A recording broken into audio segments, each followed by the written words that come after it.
Welcome to Gray Matter Reports. Today, we decode. The air is thick with unspoken tension.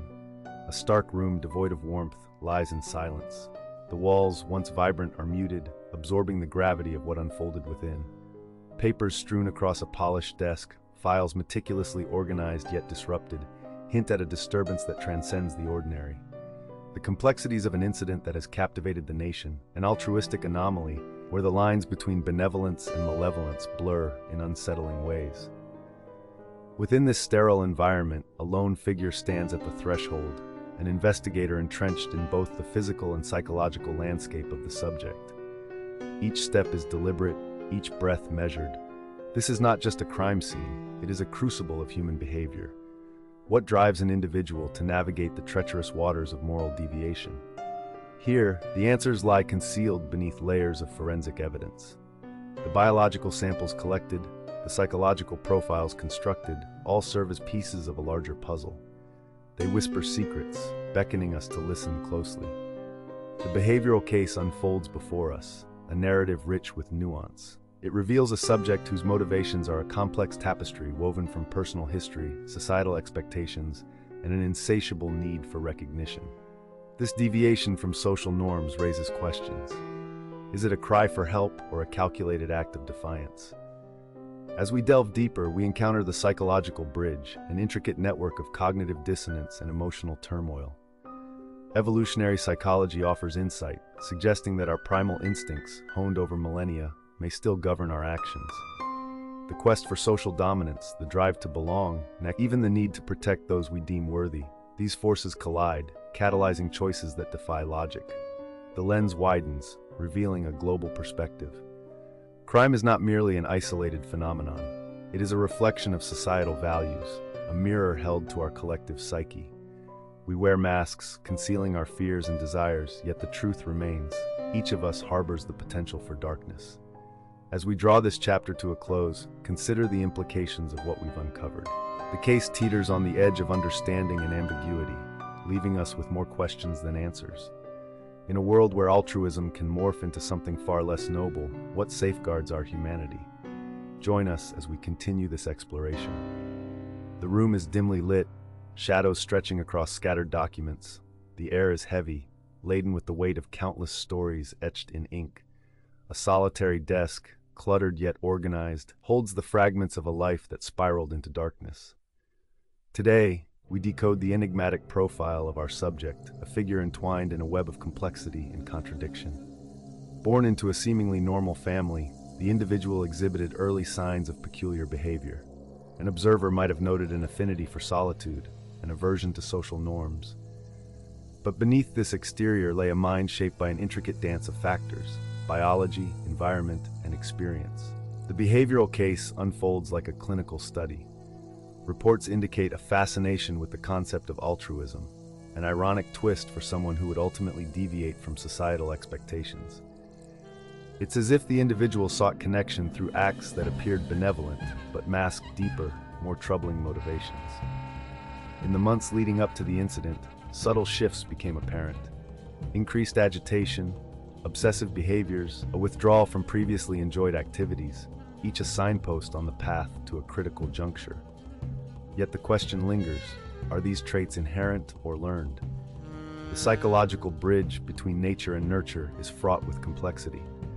Genetic predispositions interact with environmental stimuli, shaping an individual's psyche in unpredictable ways. Here we explore the duality of influence, the inherited traits battling against the backdrop of a tumultuous upbringing. Psychological profiles reveal an evolution marked by both resilience and fragility, a dichotomy that begs further examination. As we delve deeper, the broader societal context cannot be ignored. Cultural narratives, socioeconomic pressures, and familial expectations weave the fabric of one's identity. The individual's deviation from social norms reflects not only personal struggles, but also systemic influences. What societal constructs may have contributed to the emergence of such an antisocial profile? A closer look reveals the interconnectedness of personal choices and collective environments. In summarizing our findings, we recognize the intricate layers of the human experience. Criminal behavior is seldom a product of isolation. Instead, it emerges from a tapestry of influences, biological, psychological, and societal. Each thread tells a story, a testament to the complexity of human nature. As we conclude this chapter, we invite you to reflect on these revelations. The exploration of the altruistic anomaly continues, unraveling the threads of psychology entwined with societal constructs. Join us as we move forward. The room is dimly lit, sterile yet suffocating, filled with the weight of unspoken stories. Papers lay scattered across a cold metal table, the silence punctuated only by the soft rustle of documents as they reveal fragments of a life once vibrant. The individual at the center of this narrative, a tapestry of hope and despair, navigated a world often indifferent. They were not merely a statistic. They were a mosaic of dreams, woven together with threads of kindness and vulnerability. Friends described them as the empath, the one who could sense the unspoken pain of others. But this altruism, while noble, became a double-edged sword. Interactions with the perpetrator unfolded like a tragic play. Initially, there was warmth, a shared smile, a fleeting moment of understanding. Yet beneath that facade, the antisocial profile lurked, cloaked in charm. The subject's innate desire to connect drew them closer, unaware of the shifting shadows that intertwined their fates. Each encounter was a step deeper into a labyrinth, where trust morphed into a weapon and vulnerability became a target. The psychological bridge is fraught with complexities. Factors such as isolation, low self-esteem, and a tendency to empathize can create fertile ground for exploitation. The individual's altruistic nature, a beacon of light, ironically became a vulnerability. Within the clinical framework of victimology, these traits can lead to an imbalance, positioning the subject as an easy target for manipulation and deceit. As we delve deeper, we encounter psychological theories that illuminate this tragic trajectory. The social learning theory posits that individuals may mirror behaviors observed in others. In this case, the antisocial profile's manipulative tactics were absorbed, blurring the lines of reality for the subject. Cognitive dissonance theory further explains the internal conflict faced when one's beliefs clash with their experiences, leading to a state of confusion and compliance. From a global perspective, social factors amplify this vulnerability. Economic disparities, cultural stigmas, and systemic inequalities create environments where certain individuals are more susceptible to exploitation. The societal fabric, frayed and worn, often neglects to protect those who extend their hands in goodwill. As we conclude this chapter, we reflect on the intricate interplay of psychology and social dynamics. The story of this individual serves as a somber reminder of the shadows that linger in the corners of altruism. It is a call to awareness, to examine the underlying currents of our connections, and to ensure that the light of empathy does not blind us to the lurking dangers. Join us as we continue to unravel these complex narratives, illuminating the unseen. A flickering fluorescent light casts a sterile glow across the interrogation room. The air is thick with tension, punctuated only by the rustle of paper and the muted hum of a nearby air vent. A solitary figure sits at the table, a blank expression masking the turmoil within. The investigator, poised and focused, scans the documents before him, each page a testament to the unraveling enigma. The behavioral case begins to take shape. Witness testimonies collected with painstaking precision weave a tapestry of contradictions and insights. A witness recalls an encounter, a fleeting gaze exchanged in a crowded street. Each detail is scrutinized, dissected. The investigator's mind races, tracing the psychological fingerprints left behind. Stress impacts decision-making, warping perceptions and clouding judgment. In this high-stakes environment, the pressure mounts, distorting the very essence of truth. The psychological bridge emerges. Under duress, individuals often revert to primal instincts. The fight-or-flight response can lead to erratic choices, influencing the narratives they construct. A subject's demeanor, calm yet evasive, hints at a deeper psychological struggle. In moments of crisis, the mind fractures. The investigator knows this. He has faced it countless times. The challenge lies in distinguishing between the facade and the fragmented reality beneath. A deep dive into investigative psychology reveals techniques honed through years of study. Cognitive interviewing, behavioral analysis, and profiling converge, forming a framework for understanding the subject's actions. The investigator employs these methods, weaving together threads of biological evidence and psychological nuance. Each interaction is a delicate dance, a balance between empathy and skepticism. The truth, elusive as it is, hangs in the balance. Yet, the investigation does not exist in isolation. The global perspective looms large. Public perception shapes narratives, compounding the pressure on investigators. Social media amplifies every misstep, every detail scrutinized under a harsh spotlight. The community's role cannot be understated. Their voices echo in corridors of power, influencing the trajectory of the case. As the findings coalesce, the final verdict approaches. Patterns emerge, illuminating the path forward. The altruistic anomaly is laid bare, revealing the complexities of human behavior through the lens of evolutionary psychology. The investigator leans back, contemplating the myriad of forces at play. The case, though fraught with challenges, is a step toward understanding the enigma of the antisocial profile.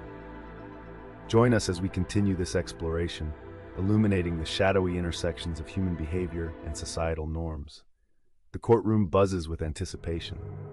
A hushed silence falls as the gavel strikes, papers shuffle, and the air hums with tension. The atmosphere is thick, heavy with expectation. The trial unfolds before an audience both enthralled and appalled. Cameras click, capturing every fleeting expression, every minute detail. The media circus amplifies the stakes, turning the courtroom into a theater of human emotion. Here, the individual stands accused, their story tangled within the broader narrative of societal norms. Arguments emerge, meticulously crafted. The behavioral case is presented with clinical precision. Prosecution paints a portrait of an antisocial profile, using biological evidence to argue predisposition. They dissect moments of deviation, highlighting the subject's troubling history, isolated incidents, erratic behavior, and revealing patterns. Each piece of evidence builds a case, a chilling mosaic of choices driven by a complex interplay of genetics and environment. Yet the defense counters with fervor. They delve into the psychological landscape, arguing that the circumstances shape the subject's actions. They invoke the idea of a fractured psyche, exploring how external influences can warp the mind, leading to decisions that defy societal expectations. They urge the jury to consider the broader implications of human behavior, an invitation to empathize rather than condemn. But what biases shape the jury's decisions? Cognitive dissonance, confirmation bias, and the halo effect loom large over the deliberations. Jurors grapple with preconceived notions, filtering the evidence through their personal lenses. The courtroom becomes a microcosm of society's struggles, reflecting deep-seated fears and prejudices, complicating the path to justice. As we dive deeper into legal psychology, we uncover the fabric that weaves the trial together. The emotional resonance of the case pulls at the heartstrings, while the cold logic of the law demands objectivity. The interplay between emotion and reason creates a volatile atmosphere, where verdicts are not simply reached. They are forged in the crucible of human experience. Globally, this trial represents more than just one individual's fate. It echoes the justice system's role in maintaining societal order. It prompts a reflection on morality, accountability, and the very essence of what it means to be human in a fractured world. As the final verdict approaches, the tension mounts. Will justice prevail, or will it be obscured by the very biases we strive to overcome? The outcome resonates beyond the courtroom.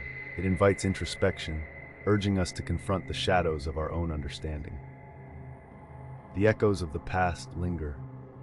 In the sterile glow of the forensic lab, shadows dance across the walls, a stark reminder of what transpired. Documents lay strewn across the table, case files, psychological evaluations, and community impact reports. Each paper a testament to the unraveling of societal norms. As we delve into the aftermath, we observe the behavioral case that emerged from these events. The community, once vibrant, now bears the weight of a somber reality. Trust frays at the edges as individuals grapple with an unsettling awareness of their vulnerabilities. The ripple effects are profound. Families retreat into themselves, social gatherings are hushed, and eyes dart with suspicion. What can we learn from this? The psychological bridge between understanding and prevention stands before us. Can we truly avert future deviations in behavior through insight? Analyzing the subject's motivations reveals a complex tapestry woven from environmental factors, genetic predispositions, and psychological triggers, it becomes evident that knowledge is not merely power, it is a lifeline. In our deep dive, we explore proactive measures. Community engagement initiatives rise from the ashes, fostering dialogue and healing. Mental health resources become paramount as we learn that intervention can transform the trajectory of an individual's life. Workshops, counseling sessions, and outreach programs emerge, designed not merely to react, but to preemptively address the roots of antisocial profiles. Yet the implications extend beyond our immediate surroundings. The global perspective reveals a mosaic of behaviors shaped by culture, economics, and technology. Societal norms continually evolve, and with them, the psychological profiles of individuals. Understanding these dynamics is crucial. It allows us to postulate new frameworks for prevention, paving the way for a future where empathy and awareness reign. Thus, we arrive at the final verdict. The lessons gleaned from this case transcend the confines of the courtroom. They challenge us to reconsider our roles within our communities. The key takeaways are clear. Understanding breeds empathy, intervention fosters change, and knowledge can illuminate the shadows of the mind. As we conclude this chapter, we invite you to join us in our exploration of the human psyche. Together, we can build a more informed, compassionate society.